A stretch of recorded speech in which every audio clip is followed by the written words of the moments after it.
party people. Well, welcome once again to the Party of One podcast, the actual play RPG podcast where the gaming table is always set for two. I'm your host, as always, Jeff Stormer. This week on the show, I'm joined once again by Jonathan Lavallee for a game of Punk's Been Dead Since 79. Punk's Been Dead Since 79 is a semi-autobiographical game about growing up in the darkest heart of the American Midwest. You are punks in the 1990s, early 2000s. Your life revolves around going to shows and living the scene. This game about finding your place in the world that hates anything different, finding an identity in a society that craves conformity, and finding yourself in a subculture that can't make up its mind about what it wants to be. It's about small towns full of religious extremists, violent rednecks, and equally violent punks. It's about going to the American Legion Hall every other month in hopes of seeing public urination play a set. And it's about making friends who understand your struggles. Y'all, I love playing this game so much. This is truly a piece of magic that, is really special. And I think the episode that we made and the game that we played together is something really, wonderful and special and specific. And I hope that you enjoy listening to it as much as I enjoyed playing it. You can find more information about Punk's Been Dead Since 79 in the show notes. Now, of course, you know Jonathan from his previous appearance on the show playing We Used to Be Friends. You can find more about Jonathan's work at firestorm-inc.com or firestorminc.itch.io, or as always, you can check the show notes for more information. Now, before we dive in, one quick note, a few content warnings, and a general note that, we played this game in open conversation with each other. We had safety tools in play. Stuff that came up in a context that was agreed upon. Nobody is springing any of this material on one another without checking in beforehand and using safety tools during play. That said, a few content warnings for the game. A content warning, there are Nazi characters in the game explicitly portrayed as villainous. There are also predatory characters in the game also explicitly portrayed as villainous. And also, during the game, at various points, there is underage drinking and smoking. Listener discretion is advised. I also want to give a special shout out for her contributions on the episode to Emily Reed of How I Became Invisible. You'll hear exactly what that means later, but Emily is one of my favorite musicians in the world. I am thrilled that she got to contribute to this episode. You can hear her work at howibecameinvisible.bandcamp.com. You can also check Spotify or follow her on Instagram at m-reed, or you can check the show notes for all of that information and more. And finally, a special shout out to Teen Girl Scientist Monthly for the intro and outro song of this episode, Summer Skin. You can find more information at teengirlscimo.bandcamp.com or check the show notes for more information. Also, because I am a man of my word, this is a shout out to Tetrio user I'm a Pooter, great name, to whom I lost in a very good game of Tetrio last night after I bet a shout out on the podcast. Here's your aforementioned shout out on the podcast. And with all that said, let's go ahead and throw it over to me in the past so that he can get started with the show. Take it past me. Thanks, future me. I'm so excited. We've been chatting, and I'm just so excited. I'm sitting down with Jonathan Lavallee. Jonathan, thank you so much for coming on Party of One. Thank you for having me again, Jeff. I'm happy to be here. I'm so stoked for the game that we are going to be playing today. This is going to be so much fun. But before we get into that, why don't you let our lovely listeners at home know about anything you've got going on that you might want them to know about? Sure. Like you said, my name is Jonathan Lavallee. I'm Firestorm Inc. in all the places. Recently just put out We Used to Be Friends, which is my teenage detective drama game, and I'm just about to release just a text copy version as I take the long time it takes me to do layout and stuff for my slasher horror game called Behind You, where you actually build your characters and you build the line, and at the end is the killer, and then as you make your moves, you switch the order of the line, and then the killer kills the people in the line. So it's a really kind of interesting little thing. That sounds sick. I love that. This is the best part of doing the show is when I get to ask this and then just hear about cool things that I didn't know about before. That rules. So, we are playing a very exciting game this week. You pitched this to me very specifically, and I read through it, and it made my entire day. We are playing Punk's Been Dead Since 79, which is a rural 90s counterculture tabletop RPG. We are going to a punk show in the late 90s out in the sticks is the pitch of the game in a nutshell. And I feel so called out by the fact that you were like, Jet, we should play this game together, that it genuinely made my week. But seriously, after we played the last game, I literally was like, oh, I want to play with Jeff again. What game should I play? I'm like, oh my god, it should be Punk's Been Dead Since 79. And I'm so glad that you're like, I feel attacked by this. It's truly the thing is, here's my opening background pinch. I was not a punk in the late 90s. I was deeply uncool. I was deeply uncool and was a straight-laced nerd in the 90s, but like in adulthood I've realized that was strictly a matter of circumstance, and if the wind had pushed in a single direction, I would have become a dirtbag punk. I think is what is like it's become apparent that is the case. You know, there's enough things have happened in my adult life where I'm like, okay, this feels right. So I'm excited to get to play through this moment of being a punk in the 90s, very specifically. So we've made our characters. We are going to a punk show. It is sometime in the nebulous late 90s, maybe early 2000s, but I think that we've kind of grounded ourselves in somewhere between 97 and 99 based on specific references that are going to come up in just a moment. So I guess we should introduce our characters. Would you like to introduce your character first, or should I? You do yours first, and I'll do mine, because I think mine plays better off of yours. Okay, great. My character's name is Joey Rodolfo. He, his pronouns. Also known by his backyarder ring name of the Gabagool, which I got to shout out Jen, because I was like, Jen, what's a ring name for a backyarder? And she's like, you should be the Gabagool. And I was like, that's great. That's funny. I'm keeping that. So Joey is a backyarder. He is specifically he is, you know, ECW is on the airwaves. It is barely legal wrestling. And Joey, like a lot of punk kids in the time period, has gotten into the backyard scene very specifically. He is 17. He is dark hair, a little bit chubby, Italian, like looks, and like he wears a Tommy Dreamer t-shirt, and you can kind of tell that he sees a lot of himself in Tommy Dreamer specifically. Like, he looks kind of like a young Tommy Dreamer is the best way to explain to describe what Joey looks like. And he has on him a Tommy Dreamer t-shirt. He has checkerboard shoes because he is a ska punk fan, and he keeps with him a barely functioning Walkman, which if you used a Walkman in the 90s, you know, means that a light breeze or a bump in the road completely derailed any music that you were listening to. And yet he still thinks of it as the coolest piece of technology that has ever been introduced and is going to change the game forever. Forever. It's great. So my character, her name is Lizzie Knight. She, her pronouns. She's the shy music nerd from the religious family background. So she's 16. You know, is that kind of fits that mold. You know, dresses very conservatively, not for any, just because she hasn't thought about it much. Like, she's been into music her whole life. And the way, but of course, like in the house, it's like Christian music only. Right? Like, that's the kind of background she comes from. And how she met Joey is their families both go to the same church. But Lizzie's parents are like very deep down that rabbit hole. And so Joey would like invite Lizzie over, and they're like, oh, they're from church. That's fine. And then got introduced to backyarding. Not that she backyards, but it was like opened up her world. And it's like, this is like the exploration phase, right? We're like, Joey's like, oh, I'm going to a punk show. And Lizzie's like, oh, that's music. I want to be there. And like, I can even imagine that conversation, like that kind of look that Joey had, like that mental calculus of, is this a good idea? And then deciding it's a bad idea, but going ahead anyway. Deciding it's a bad idea, and that it's much more fun to indulge in the bad ideas specifically. Yes. Yeah, I like that. I think that's great. And so, yeah, I think that Joey, I'm going to say that Joey has a car. Mm-hmm. There is one other important thing that we should talk about. Mm-hmm. There is an important distinction in Punk's Been Dead Since 79 of whether you are an inclusive punk or an exclusive punk. Inclusive punks believe that everybody should be in the scene, and you want to welcome as many people as possible. Exclusive punks believe that you should have to earn your way a little bit, and that you have to be hard to be a punk, so they kind of are closed off a little bit. Are you an inclusive punk or an exclusive punk? Oh, 100% inclusive punk.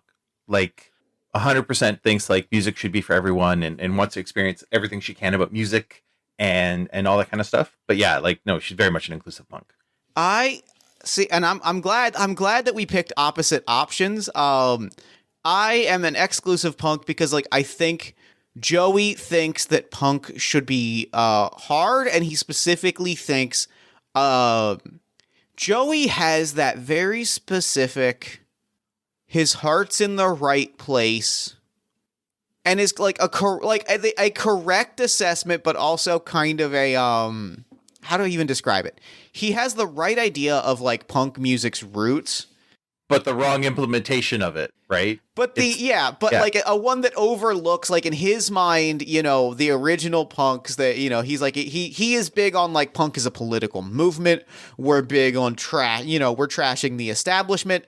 And if you point out any of the problems with punk, like with its history, with the problems with it, the ways that it's not been inclusive. If you point out any of those things, you're an op trying to bring down the scene. If you point down any of the major punk bands' problems and the way that they were barely functioning bands of people that largely hated each other, you are an op trying to bring down the scene. Like it is an immediate jump to you are a narc. Like you are, and that is very much Joey's view on punk. It is a political movement. We are fighting the establishment, and if you're not ride or die on that fight, get the fuck out of here.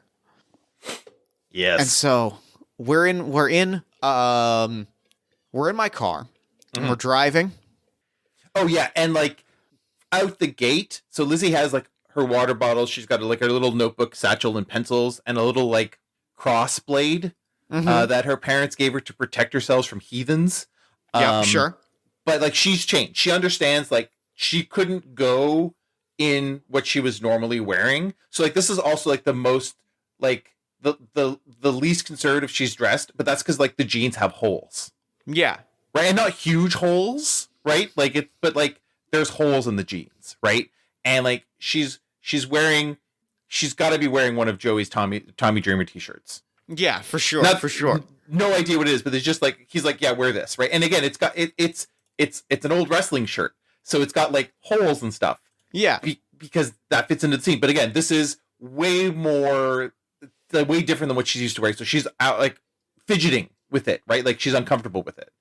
Joey is rocking his Tommy Dreamer t-shirt. He's also rocking gym shorts and his checkerboard shoes. In like 5 years, Kevin Steen is going to hit the scene and Joey is going to look the most represented and feel the most seen that anyone has ever felt in the world, and it just hasn't quite happened yet. That's the outfit that he's rocking as we pull up. Right. Talk to us about the venue that we're pulling up to, because there are some delightful random tables for bands and concerts. Talk to us about where we're going and the concert that we're heading to. Sure, but I want to make one amendment to what she's wearing. She's wearing a Sandman shirt. No idea what it means. No idea what it references. That's great. I love it. Okay, so where we're going is the event. It's basically like a punk show that's being done called the Appledorn Ironworks.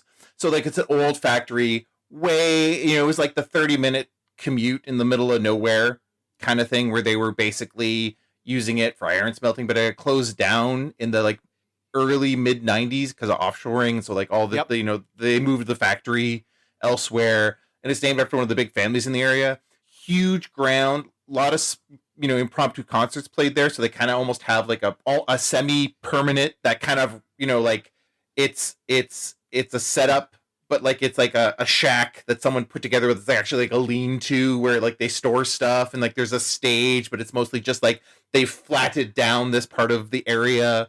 There's one of the bands knows how to get power, so there's like actual like plugins and stuff, but it's like inconsistent. So like if you go a little too hard, like the power may short out, and then everyone's going to be sitting there. But it's also got a lot of like nooks and crannies and hidden places and exposed pipes, and it's like you're sure there's probably a vat of chemicals somewhere that no one just dealt with because it was too expensive and it was cheaper to just leave it there. Like that's the kind of place we're at. Yeah, that feels good. I like that. That's it. The the vibe is extremely real. This is a real vibe, and I am appreciating it very, very much. Yeah, there's a big like no trespassing sign on the gate that's like pushed open.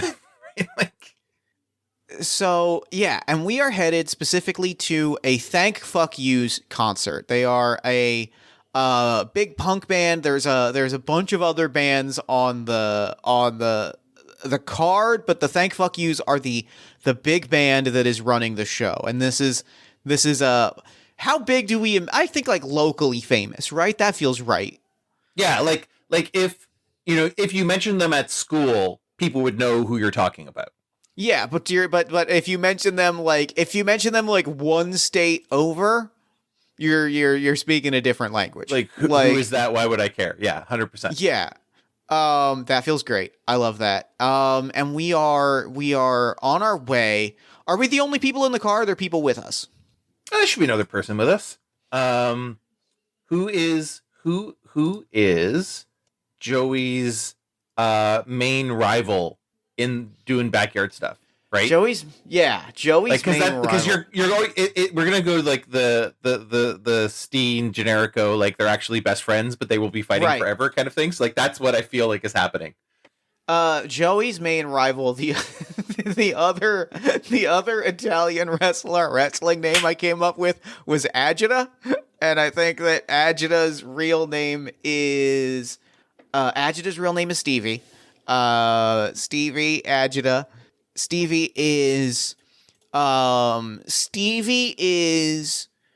also 17. We're classmates, we're best friends, and Stevie is the 17-year-old with a truly impressive, like, how did you grow that full of a beard at 17? Right. Stevie has this like a bushy, like, James Harden beard at 17, and you're like, how did that happen? And Stevie is specifically, what kind of a punk is what's Stevie's? What do we think Stevie's like punk archetype is outside of wrestling? Oh, he's a mosh guy. Oh, big mosh guy. Yeah, 100%. Right, big beard, big guy. The joys the mosh, right? Just going around. Yeah, that feels great. I like that. Is looking forward to the pit specifically, and I think like is I'm gonna say is a pit bodyguard specifically.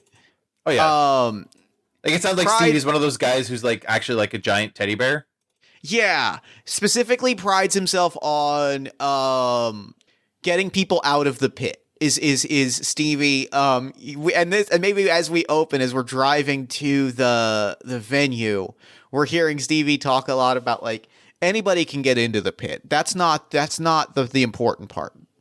The important part's getting somebody out of the pit. You know, if somebody gets hurt, if somebody's getting too aggressive, that's what makes a good pit is having people that are willing to get someone out of there. And like is talking about this with a level of import that is simply baffling. And Lizzie's eating it up. Not because just because again, this is like it's not like it is a naivete to a point, but it's more like there's so much more that I didn't know existed, and now I want to know about all of it. I think that Joey is fully tuning it out because he's got the Walkman playing, and I don't think that we have one of the like what are they, the cigarette lighter connectors? Yes. To play. We don't have one of those. Oh god, yeah. So it's just turn up the Walkman and turn it as loud as possible, and we'll maybe hear some of it over the car noises. It's like it's grab specifically what we had to do was unplug the speakers from my home computer. Oh, they have a headphone jack, so we're able to plug them into the Walkman. We put them on the dashboard. We put them in the middle of the dashboard. We kind of tuck them so that they don't slide, and then we turn up the Walkman to maximum volume. We have spent bajillion dollars on batteries. Yes. Yeah, and we are rocking it that way. And Yes. you can barely hear it.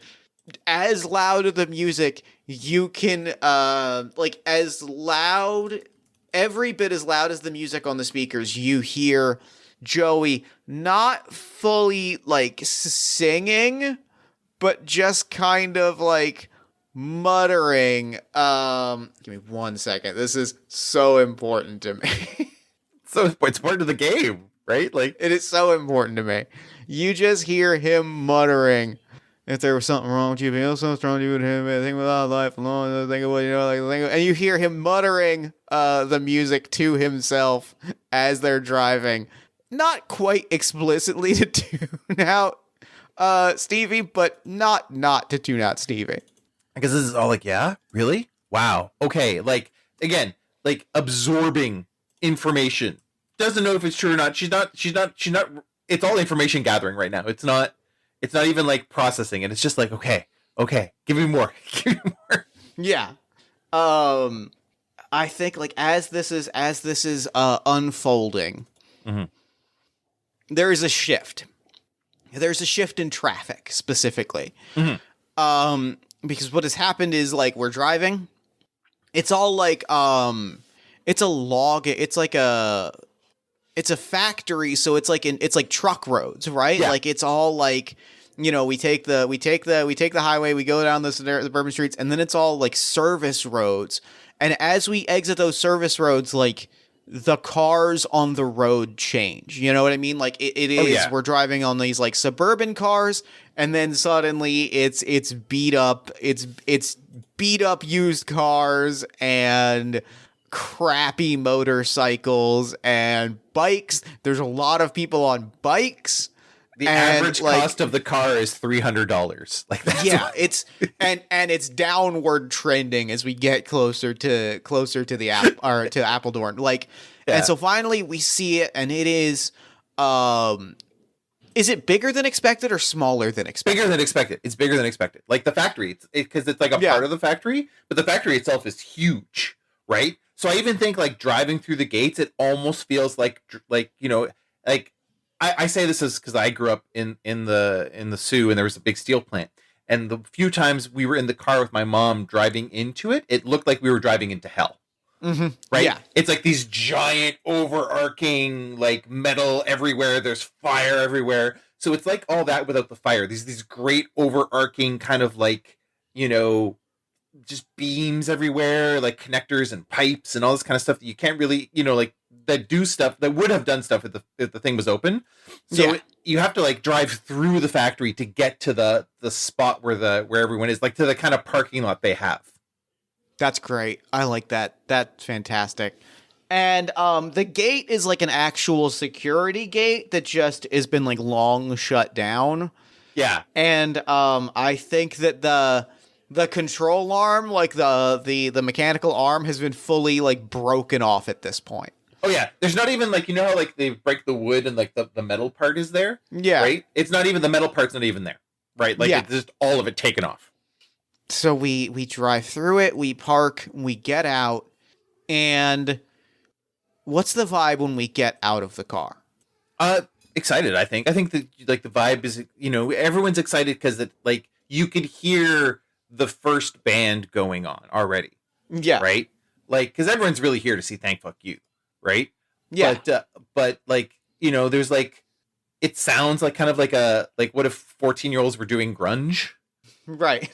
Right? Like you could get that little bit from like the speakers and all that kind of stuff. And like people are just generally excited, right? Because it's a big deal, right? Like you Yeah. said, this is like, you know, hey, this is like a big band in the state even. You know, you can just say like, yeah. like you could go to end of the state, people know this band. This is going to be great. People are excited. You know, there's no cover, right? You know, that there's people who have like, you know, people are setting up places to like sell merch. You know, Yeah. people are busy setting up places to sell, you know, booze illegally. Right? Like, Yeah, there's big like festival vibes outside the totally. actual ironworks. Like they're like people are kind of tailgating, and there's like it's sort of this whole. I almost envision like it has like this night in particular is a little bit flea market like arts fest on the outside, because like the hey fuck yous are big enough that all of like the one town over like artists and everything have just kind of rolled up, and they've got their truck bed open and are selling like bootleg tapes and VHS recordings of shows, and yeah, like people are cracking just terrible beer. Oh, the cheapest of beers. The absolute cheapest of beers, right? The cheapest of beers, which is ironically also the champagne of beer.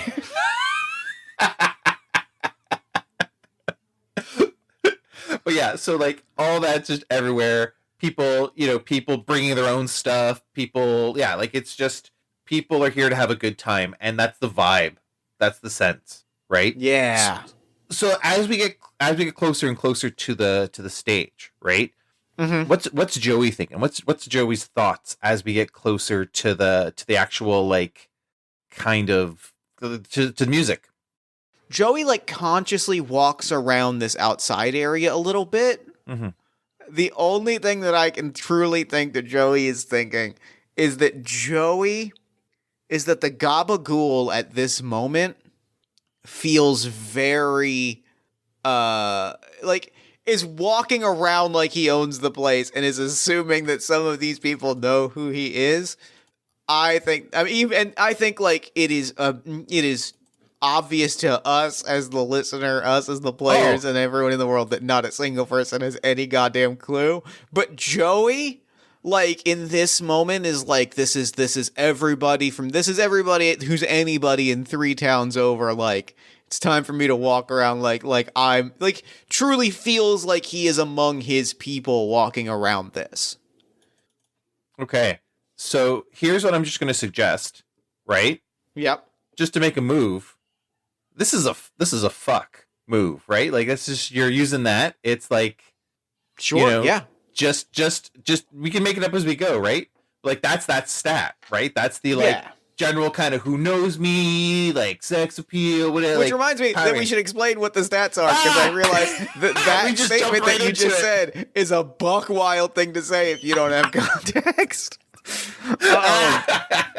So yes, we are playing stats. A game. Yes. We have 5 stats. Right. We have feel, which is our character's emotional finesse and coordination.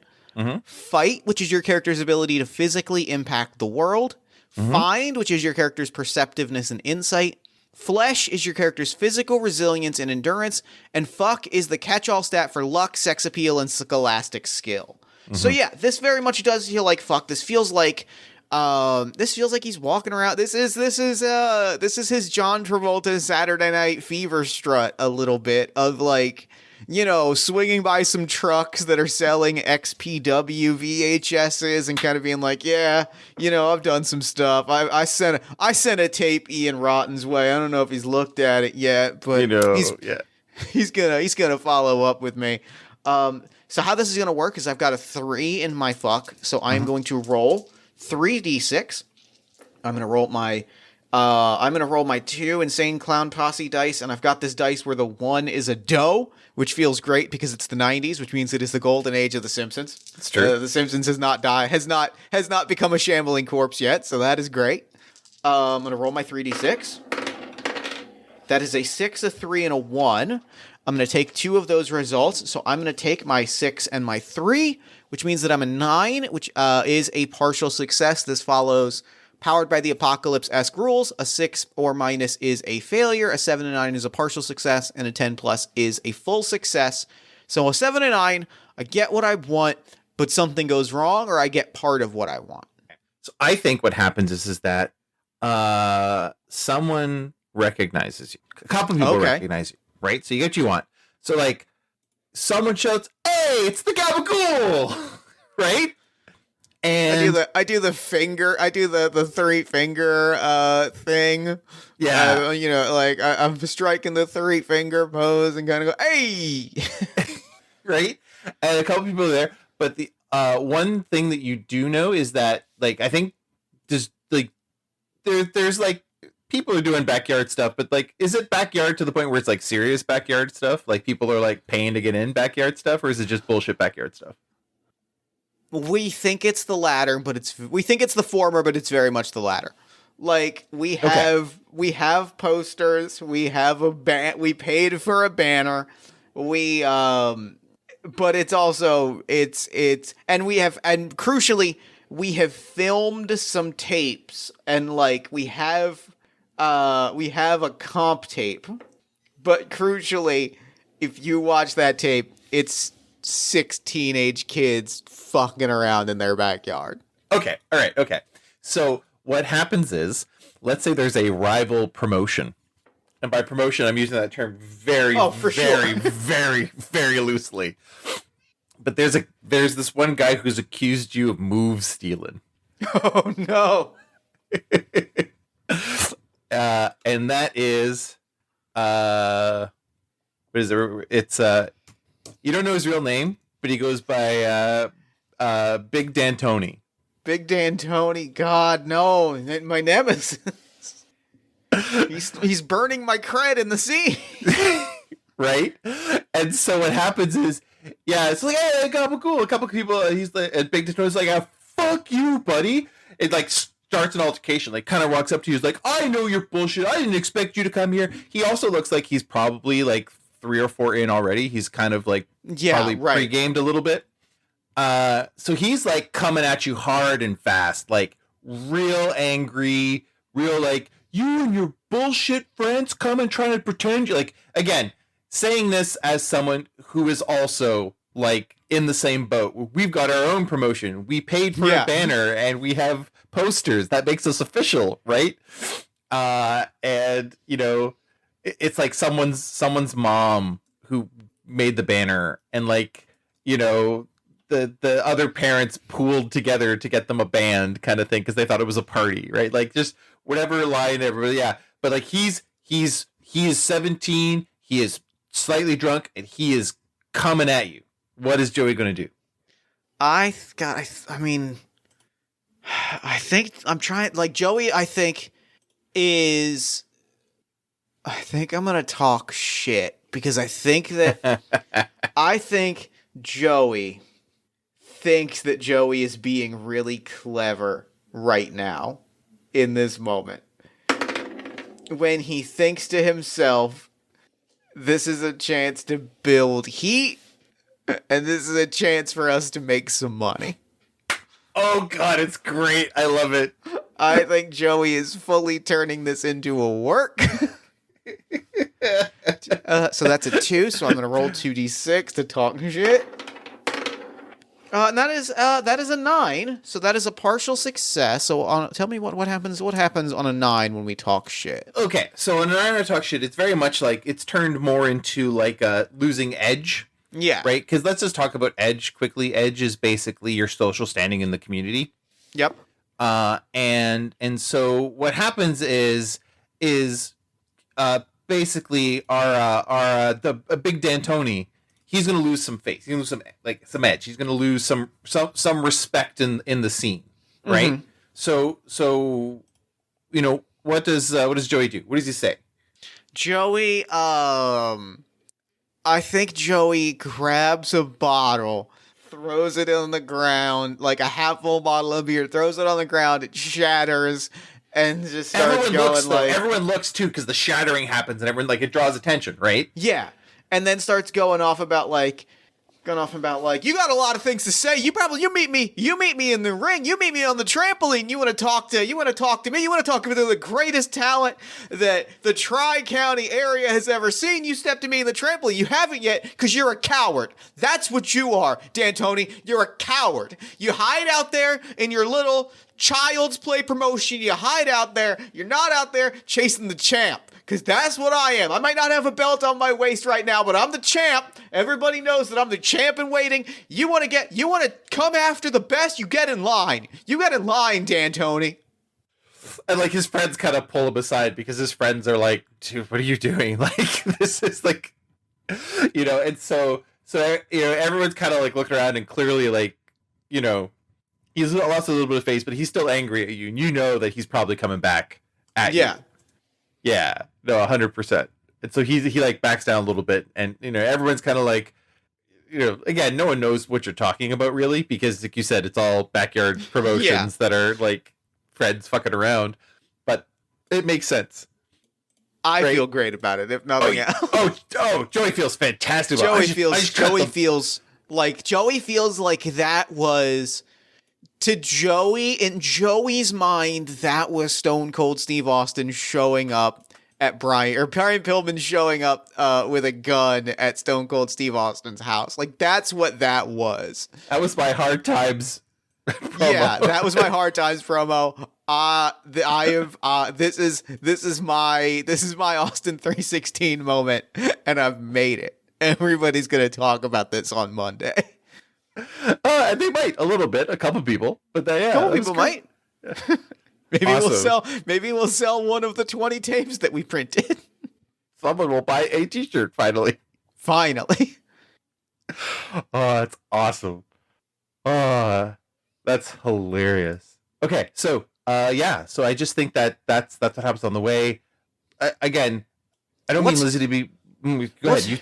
Yes, I have to say, what's Lizzie up to at this moment? Lizzie was like ready to step in that kind of like moment, but like Joey was like, yeah, I'm gonna do this. And she almost, she caught herself where like, get out of here. Like she jumped in with like a kind of like the manager afterwards doing the whole thing. But she's just, like I said, she noticed stuff. She noticed the art. Yeah. So while this is happening, she walked off. It's just the funniest result for our one fan. Right? Like she like no like she yeah, it's just funniest result. She walked off. That's the 9. She walked off. We lost our one. We had a great moment and our one fan didn't see it. Shit. Okay, that's great. I love that. So you've walked off. You're kind of like checking out the art. We've got posters. There are band posters. There's people selling cassettes and printed CDRs with permanent marker written on them. And I think as you're walking. You're catching, because you're just kind of walking and taking in kind of the art stands, you're catching a lot of gossip is what's happening. Like, talk has started. I think now like the second band has kind of come on, and the second band, they are a ska band, has come on. We're hearing the horns from the other room. And at this point, chatter has started. People are whispering that Emma is not here. Ooh, who's Emma? Emma is the lead singer of the Thank Fuck Yous. And I think you hear some people being like, Emma's not here. She's just like, they're gonna go on without Emma. Like, the Thank Fuck Yous, like, they are Emma. Like, she's the face of the band. They're gonna go on without her. Like, what happened? Like, there's and that ripple has just started to spread as like the band has started, as like word has started to spread that something is going wrong at this show. Okay. What's Lizzie doing as people are kind of whispering this amongst each other? You know what? I think she's going to manipulate an NPC to tell her what that means. Like what else they think is going on. Yeah. Right? So let's roll feel. So that's 4 dice. Cool. And I've got 2 6s. So that is a 12. That's a 12. So tell me. So what I will say, they'll do what I want if I give them a bribe, a threat, or a motive. And so the motive is just gossip. right? Yeah, the motive is giving somebody an excuse. I think that this woman, she's in her 20s, and you can tell by her posture as she's talking about this that her motive is that she wants to talk shit. Specifically, like it's not that she's got beef with anybody. It's just that, it's an excuse to run her mouth a little bit, right? Like it is an excuse to share something goofy or to share whatever gossip. And so like you give her an audience and you start to hear like, yeah, they've been butting heads for a while. Like honestly, she's probably better off. Emma never really needed the rest of the band. They kind of, it was kind of Emma's band, and she probably, if anything, she's probably found a better. She's probably found a better gig because, frankly, one or two of the guys from the Thank Fuck Yous is got kind of a scummy vibe, kind of So here's the question I'm going to vibe. ask: who's the guy that Emma was butting heads with the most? Everybody knows him. Everybody knows him as Vlad, which is just the worst, like the most obnoxious name that you can give yourself. Everybody knows him as Vlad. Vlad is the second lead singer of the band. Oh wait, actually I forgot. There's a whole list of is there a whole list? No, that's the other band we got members for. Yeah, I hadn't got to that yet. I was like, oh, let's do this. Like, you can make up whatever you want. Yeah. Yeah, Vlad is the second singer and lead guitarist. And Vlad the thing that you get is immediately bad vibes. Like everybody's just like, "Oh god, Vlad. Oh god, this is Vlad's doing. Like this dude fucking sucks." Okay, yeah. So she gets this information, and then she's like, "Oh, I'm trying to like." I guess she asked one more question. Let's ask the question: is that, where can she find Emma? That's a great question. Because I would assume Emma is here. Yeah. But she's not with the band. Oh, I hadn't even considered Emma was here, so it's great. I think there is on the other side of the ironworks, like on the far side. Maybe there's two parking lots, right? There's an employee parking lot and like a contractor parking lot, or like a delivery lot, or like a service lot. Yeah. There's two parking lots.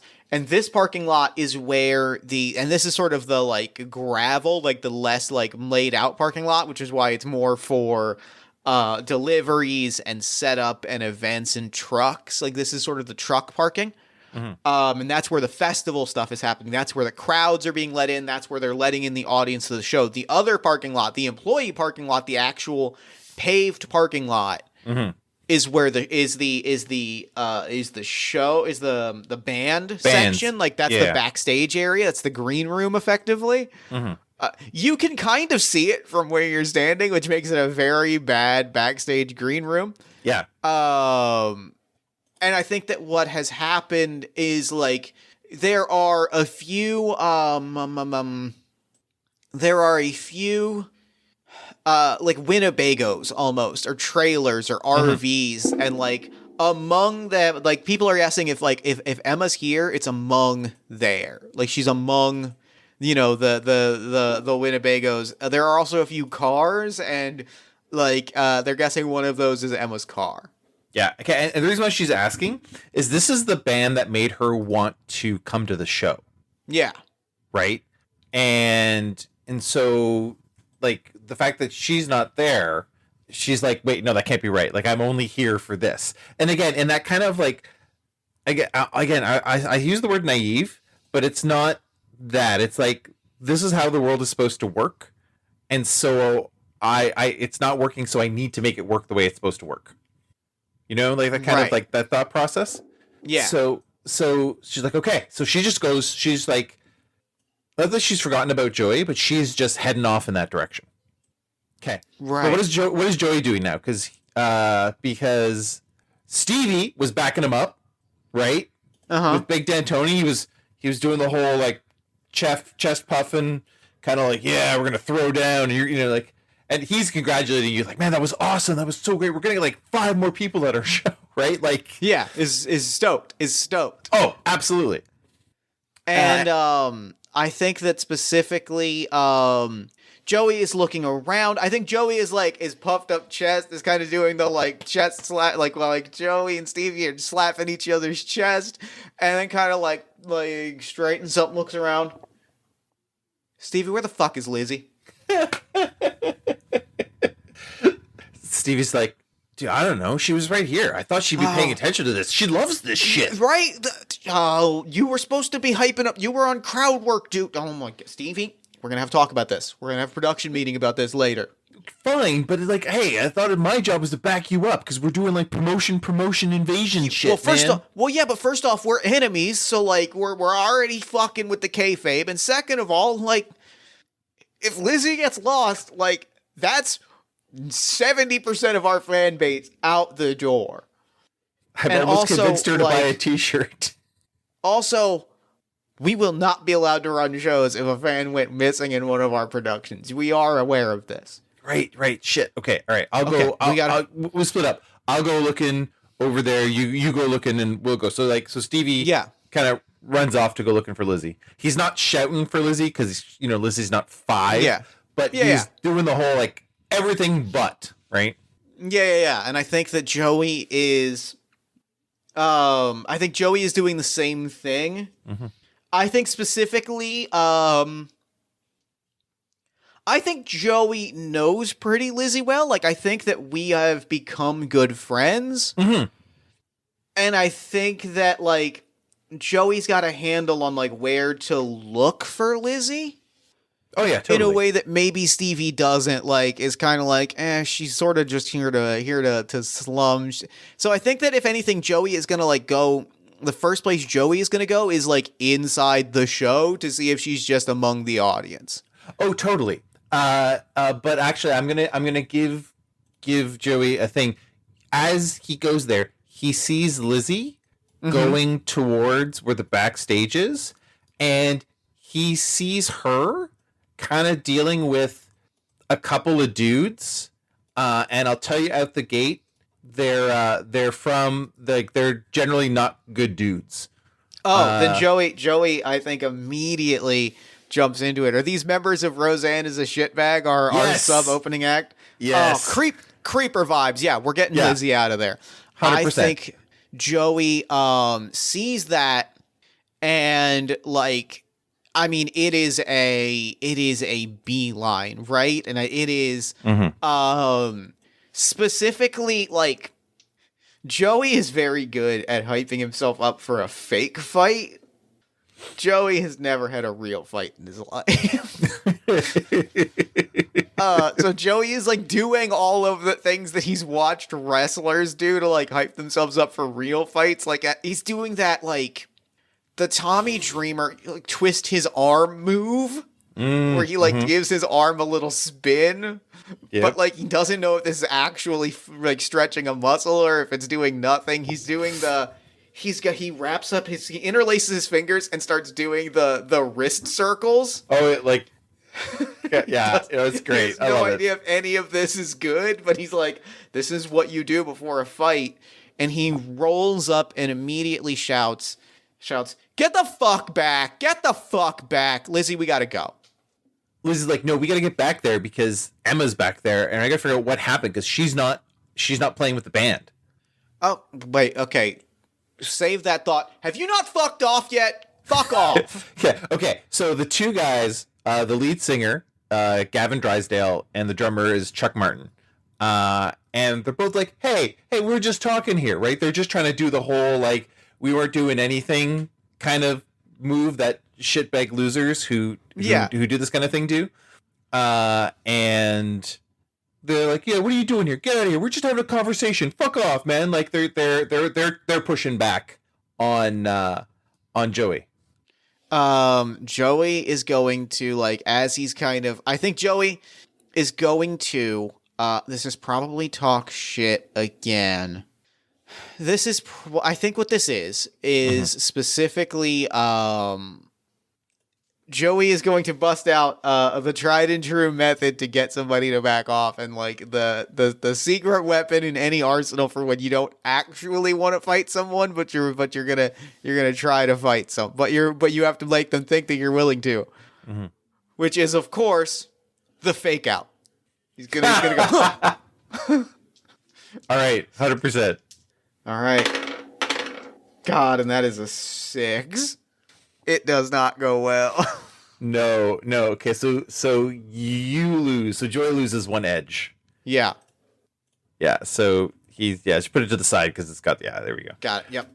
But so he loses 1 edge, and he does the fake out thing, and even worse is like does the fake out. Gavin doesn't move, and then Chuck does it back, and then like causes Joey to flinch. Yeah, right. Joey absolutely flinches immediately. And so like they're all of a sudden they're all a little bit more like, all right, we got this guy, right? Yeah.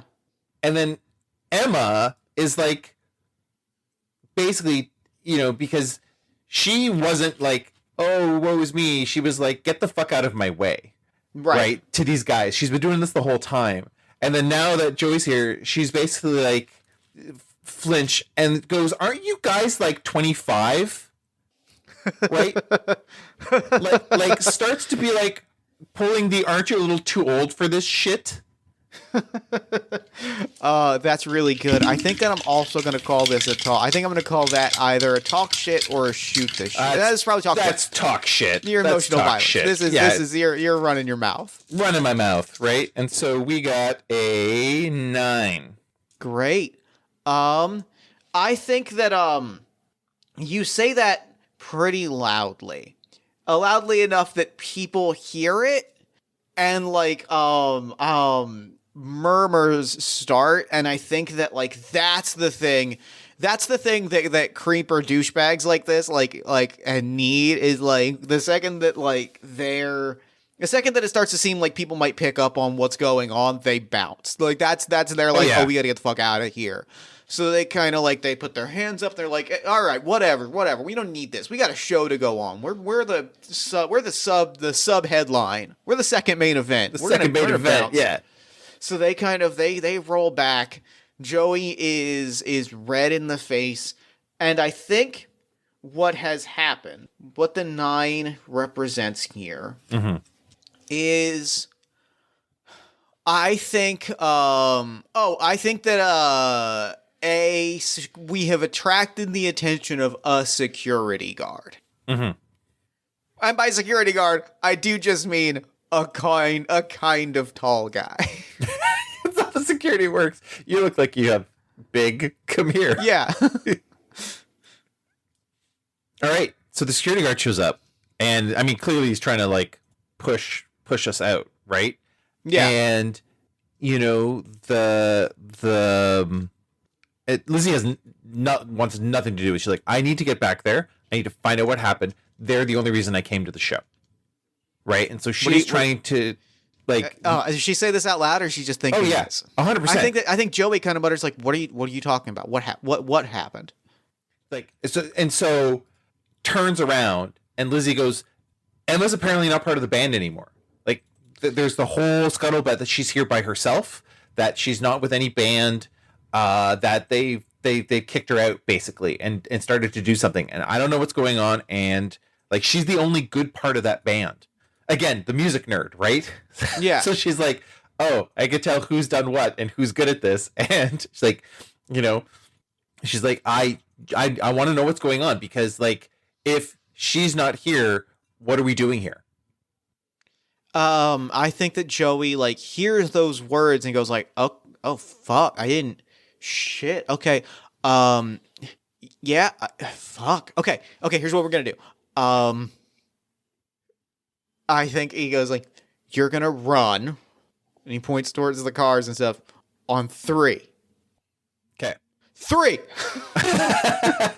right. Time to fuck off back to the IGA. All right. And yep, I think that you're fucking off, and I think that I am I don't think it's fully throwing down. Actually, I think it might be throwing down. I don't think I'm physically trying to hurt them, but I do think I'm doing the like shove and chest check thing. Yeah. All right. Okay. So I'm gonna fuck up back to the IGA. So I'm gonna roll my Okay. 3 dice, and I've got a 9. So I will. Let me go pull up the thing. I get away, but I choose one. I cause a big scene. I run into something worse, or the scariest person there targets me. I rolled 3 1s and a 6 on throwing down. Hey, So got a happy 7. I'm so happy for that 6. Yeah, I got a 7. I'm so happy. So the target loses 1 edge, and I have an idea of what I want that to represent to kind of help you get away. Okay, you go first, and then I know exactly what's going to happen for me. Because I think what happens for me is like Joey is puffing the chest and doing the what you got a problem, you trying to kick us out, we're trying to have a great show, and is like doing that.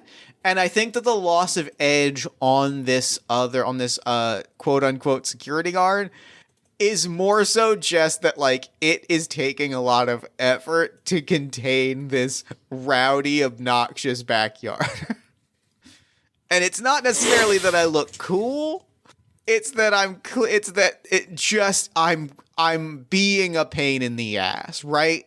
And maybe the 7 is that like I looked pretty cool when I was running my mouth to Dan Tony, and now it's pretty clear that I'm a puffed up 17-year-old. Yeah, you're kind of like, oh man, he's just talking again. Just shut up. Yeah, 100%. Yeah, now it's pretty clear. Like, oh, you're trying to do a thing. You're trying to like, this is you're making this into a bit, right? And so I know what the bad thing that happens. So Lizzie gets away from it, and then runs around the car, gets to the backstage, and is looking back to see if Joey's coming, and then runs into someone. Looks up and it's Vlad. And I think he gives her a once-over look and is like, oh, what's a good Christian girl like you doing here? Oh, this dude fucking sucks. Oh, I hate Vlad. Well, Vlad's the worst. So now that that's happened, and Lizzie's off and Joey can't see her, what is Joey going to do? Because I like that kind of cliffhanger moment for Lizzie. I think Joey sees that Lizzie has gotten away. Immediately, like, turns it off. Immediately, like puts up the hands like, sorry. I didn't realize you were a security guard. I thought you were coming to throw a fight. Those guys were being dicks. I thought you were coming to throw hands. That's on me. I'm protective of my friends. You get it. I'm not trying to cause problems. I appreciate what you're doing. You're keeping the space safe, and I see that, and I appreciate it. There's like the chest bump, and I see you. Like, goes so hard. Immediately abandons any pretense of like trying to start shit. Awesome. I love that. Okay, but what is he going to do now? I think that he is going to like wait for the security guard to turn his back and then immediately run in Lizzie's direction. Okay. I just think you should do that. I don't necessarily know if we can make a roll for that. Yeah, I think sneaks off in Lizzie's direction. Right. So again, can't find Lizzie. Just like shit. Ninja girl, she's gone. Just how does she keep doing this? And I think as Joey is snuck off to kind of look among the trailers and RVs, Vlad is intentionally Vlad has intentionally kind of like straightened his posture a little bit. He's tall and gangly. Mm-hmm. And is like very intentionally kind of trying to like shove out the the heavy metal Satan iconography on his t-shirt to kind of like freak out the square, essentially. Like he's trying to like lord over the like he sees somebody that he can be a badass to, and he's kind of trying to like exert that a little bit. Just as a power trip. Oh, yeah. No, 100%. 100%. And like I just had this thing where he's also like he's got his like platinum blonde hair and it's like slicked back. Yeah. Yeah, I said he's got that look too, right? Yeah. Ugh, gross. I hate Vlad. Vlad's the worst. Vlad sucks. I mean, he's gonna get. I mean, like sign markers. He's gonna get so much worse, and like he already sucks. Yeah, he's like he's rubbing. He's like kind of like he's got his hands in his pockets, and he's just or like he's kind of like he's run one hand back through like slicked back his hair, and he's just kind of like he's working the crowd a little bit on this girl just to freak her out because it's gonna make him feel powerful. Right. So what is Lizzie doing in that moment? And I think I'm gonna add. Mm-hmm. You see like sitting on the hood of her car, like not looking in your direction but smoking a cigarette, is you see Emma off in the off like behind. Oh, I see Emma, and like he's another thing in my way to get to see Emma. Jeez. And he's trying to do all this stuff. It's so funny. Like I think I'm torn, and I need your help on this one. Like, I'm just gonna roll a d6 to see if this is actually affecting her. It sounds like it's a weird thing to do. I think it is. I think it is because it's the second or third time it's happened, right? So for her, it's like, is this what this whole scene is? Is creepy fucking dudes being creepy at me? And I think this is the first one where he's actually using like satanic imagery on his stuff, and so that's starting to actually freak her out. I was just debating where I was going with this. So I think she's actually kind of like having a moment where she needs to like, actually, you know what? Here's what's happening. He's intimidating the crap out of her, and I'm gonna make a move. It's gonna be she's gonna shit the bed when things go sideways. Things go sideways. That's exactly what I was just thinking. You're gonna roll plus flesh. You're gonna roll flesh, which is 2d6. 2d6. Taking my dice, rolling that. That is a 7. Oh, thank God. I have a thought on how this plays out. Go for it. How do you react loudly how do you react that gets Emma's attention? Not necessarily intentionally so, but like what happens here gets Emma's attention? That I think Lizzie grabs her cross knife, and as a cross, not as a knife yet. Mm-hmm. Yep. And like starts like loudly doing like some sort of like prayer her parents taught her. Like it goes hard. It goes weird. But like she's loudly saying it, but it's musical. Like she's almost singing it. You see Emma's face kind of like look up, and the one shot. Can I get the one shot in? Yeah. Which may be the thing that I think the thing that actually draws Emma's attention is something about Vlad clearly needing satanic help because he sucks at music anyway. Right. Yeah.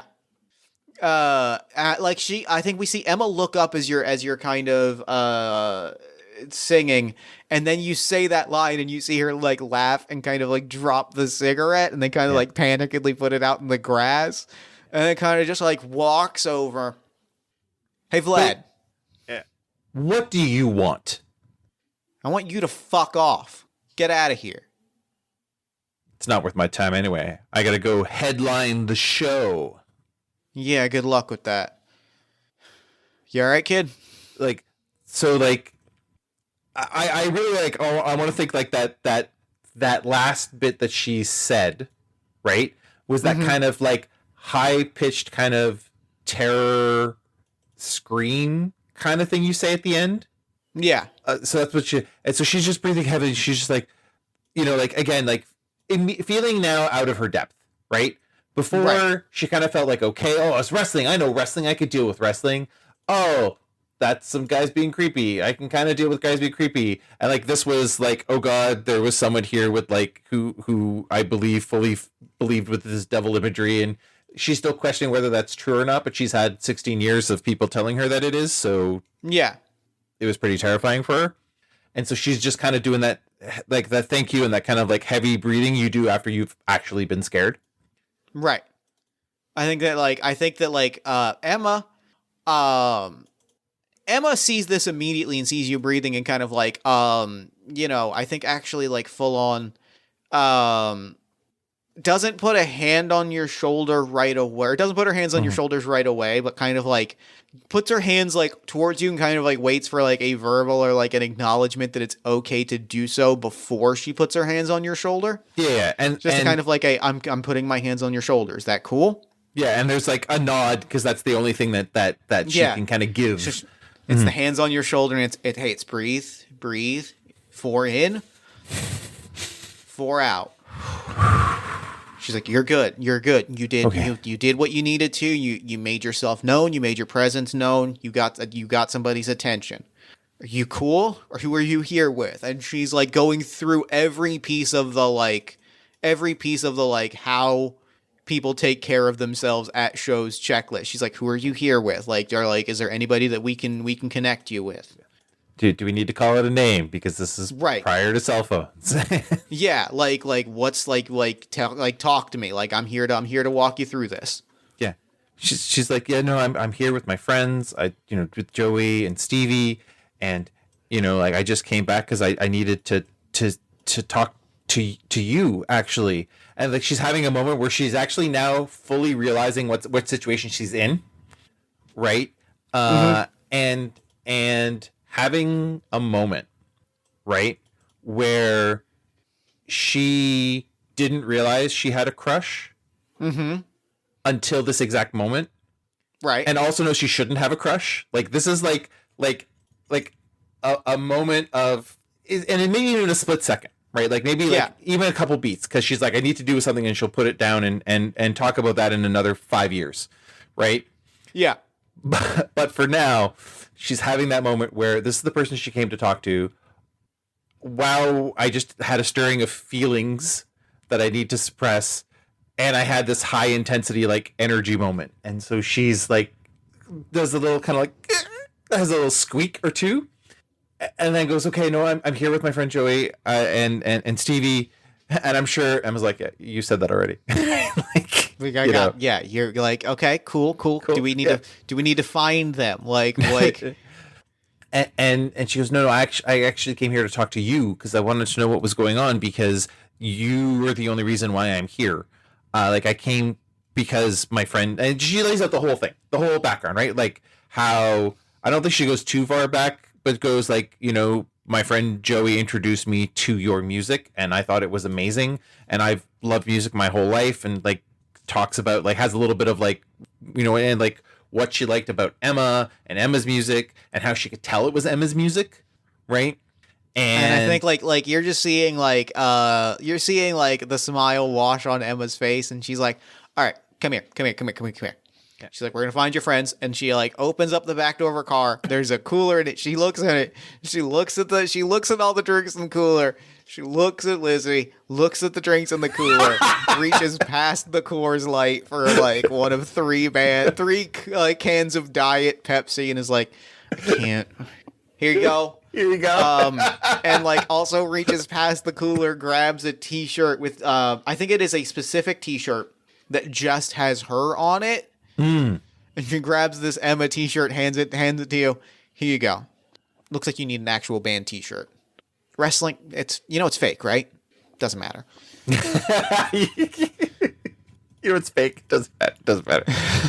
Okay, so she like one, this is like a holy relic in her hands. And so she's like looking for a place to change, because she's not going to do it here, or in the car, or like she may just hold on to this shirt. And I think here's what I want to do, because I think that this is sort of the big climax moment. Yeah, I think that the two of you sit and start chatting, and we pan over to Joey like coming upon the two of you as our second main event, Roseanne is a Shitbag, is wrapping up. We hear their final songs, like we're hearing the end of their bands, Joey has found the two of you and is like unbelievably relieved. I think it's Joey and Stevie both have like found the two of you and are like, oh, thank fucking Christ. Emma, big fan. Can I add hi? a feeling to that? Yeah. It's like one of those things, you know, the friend that somehow managed to get into every situation, and like Yeah. it seems to be Lizzie is becoming that friend. So you're like, oh, she's fine. Oh, of course she's with. Like, why didn't we look here first? This should have been the first place that we looked. Yeah, right. And like we meet up with Emma. We hear the closing notes of the final song of Roseanne is a Shitbag. And this is when Lizzie has been told what has happened, and Joey and Stevie don't know yet as the main event is about to take the stage. Okay. So when do you want them to know? Does Lizzie say it, or do they hear the band introduce themselves? I think they hear it. I think it happens at the same time. So tell in Lizzie's words, talk to me about what has happened. So when Lizzie just turns and says, like, eyes wide, like big wide eyes, and she goes, Emma's not with the band because Vlad turned it into a Nazi band. And I think like we see them take the stage. This is what I'm going to call for, I think, if not the final move, maybe one of the final moves of the game. Because I think that we don't hear any of the music. We see them starting to take the stage. We see them bring out the drum head that says 88 for fuck you. Yeah. And we just see close-up shots on Stevie's face and Joey's face. And Joey just goes red in the face and starts breathing heavy. And we get the Arthur meme. And I am going to roll for Mosh. I'm going to roll the move Mosh when you embrace the chaos of the pit. We're not exactly in the pit, but I think that what we see... The chaos of the pit. The chaos part, yeah. The door slams open, and Joey, with all of the strength of all of that, like maybe at times misguided idealism of what punk is supposed to be, but in this moment, exactly right, screams with everything in his legs, Nazi punks fuck off, and is just full on rushing the stage. I think that unveiling the inner pit bodyguard Stevie is shoving people out of the way as just it is a bull rush. I think Stevie's going with you. I think Stevie's ride or die with you on this one. And that is a 10, and I think that maybe that 10 is that we're not even alone in doing this. Well, you embrace the pit and it embraces you back. And so Vlad made that huge miscalculation where he thought, oh, they're here for the band. And 100% makes the announcement that they've made a name change and everyone sees the iconography. And like, it starts a riot. It starts a huge fight. Like, so like the skinheads who show up to support them end up getting into a huge fight with everyone else who's like, this is bullshit. Yeah, this fucking sucks. And we see shots of them getting their asses beat. We see the band get chased off the stage. Shit is knocked over. It is a full riot. I think in the grand montage nature of things, like Emma takes the stage over the riot, and like, you know, that is a band poster for her national tour, is like fists being thrown as she is playing the guitar alone on stage. So, I wasn't supposed to do this show by myself tonight, but the circumstances have conspired against me, along with a bunch of other assholes. So, this is a new song. It's about how we are who we are, and no one can stop that. There's a way out from this hell that we have made. Doesn't matter what you say or what you're given. It's in the way how we gotta hold up each other, because there's evil in the world unforgiving. Sometimes I just want to self-destruct because no one else gives a fuck. So I'll just stand out till the world can cry me down. The sky falls back into the ocean. And I'll be damn sure that I'll haunt your fucking nightmares if you think I'll let you assholes create division. No, I'm never gonna self-destruct because I will always give a fuck. So kick out all the bastards, set fire to the fucking cars. Don't let them change the scene or who we are. Tell the turf scum that we've had it. All Nazi punks fuck off. They don't get to tell us who we are.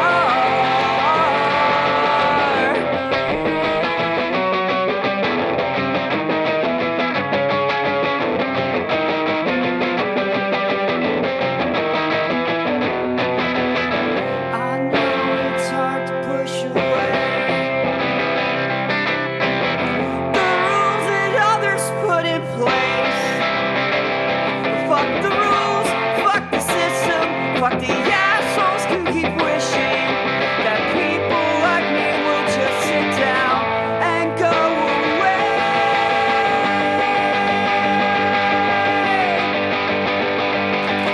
So kick out all the bastards, set fire to the fucking cars. Don't let them change the scene or who we are, who we are. Tell Nazi punks we've had it, tell turf scum to fuck off. They don't get to tell us who we are. So kick out all the bastards, set fire to the fucking cars. Don't let them change the scene or who we are. Tell the turf scum that we've had it. Oh, Nazi punks, fuck off.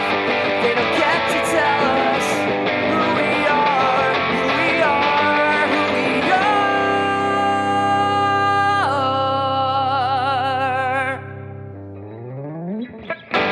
Fuck you. And we cut to later. Joey and Stevie beaten to shit. Driving back from the show. Lizzie is holding onto the shirt in the back like it's a lifeline. I think Joey looks in the mirror. I think looks in the mirror, looks at you, looks over at Stevie. Also Stevie looks back and smiles, right? And I think Joey also has some feelings that he's gonna unpack in 5 years. Looks in the mirror at you, nose fully plugged up. Did you have a good time? And all she can do is He's eyes wide, clutching the shirt cross-armed in front of her. Oh, maybe just say Emma had a good set, and I'm not gonna say hi to your parents when we pull up to your place. It's probably for the best. I need to go to your place to change. That's good. We can go to our place. You could change, and we'll drive you back. I just won't wave to your parents when we get it. And I'll probably also wash my face. I won't be able to cover up the black eye, but I could probably, unplug my nose. Mm-hmm. I think that's it. I think that's a fantastic endpoint right there. That's it. That's game. This fucking ruled. I love it. I loved this so much. Thank you so much for coming on and playing this game with me. This fucking ripped. Of course it did. It's awesome. Like I said, I was I saw this game. I'm this is a Jeff game. We have to play with Jeff. It is. This game was up my fucking alley, and I'm so happy about it. Thank you again for coming on and playing with me. This fucking ruled. It's great. So real quick before we wrap up, where can people find you and your work online?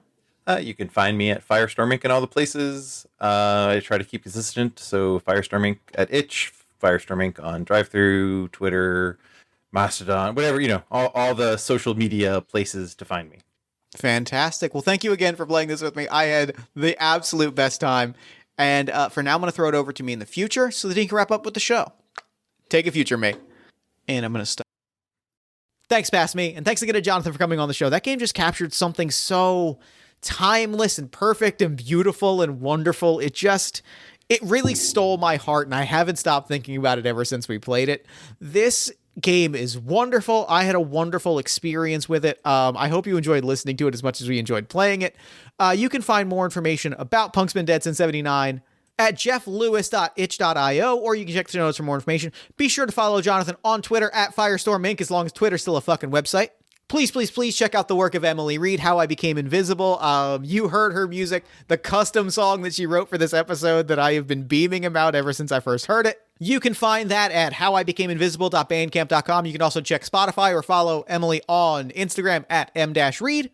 And one final thank you to the band Teen Girl Scientist Monthly for the song Summer Skin, which we used as the intro and outro to the episode. You can find that at teengirlscimo.bandcamp.com or check the show notes for more information.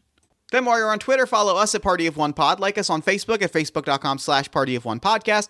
Find us on TikTok at Party of One Podcast. Find us on Tumblr at Party of One Pod. Subscribe to our newsletter at buttondown.email/partyofonepodcast. And join our Discord community at bit.ly/partyofonediscord. If you enjoy the show, there's a lot of ways to support it. You can support us financially at patreon.com/JeffStormer or ko-fi.com/JeffStormer. You can give us a nice iTunes review, shout us out to a friend, give us some love on social media.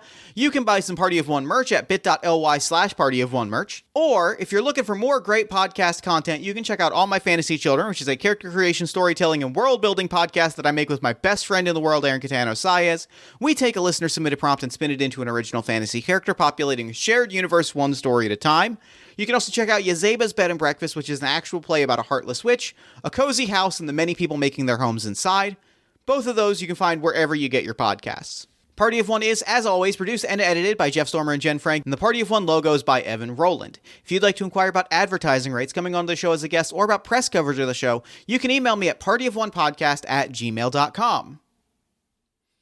And unless I am mistaken, that is all we do here. So until next time, thank you so much for listening. Remember to fight the forces of fascism every single day. Remember that self-love and self-care are radical and defiant acts of resistance. And as always, party on, everybody.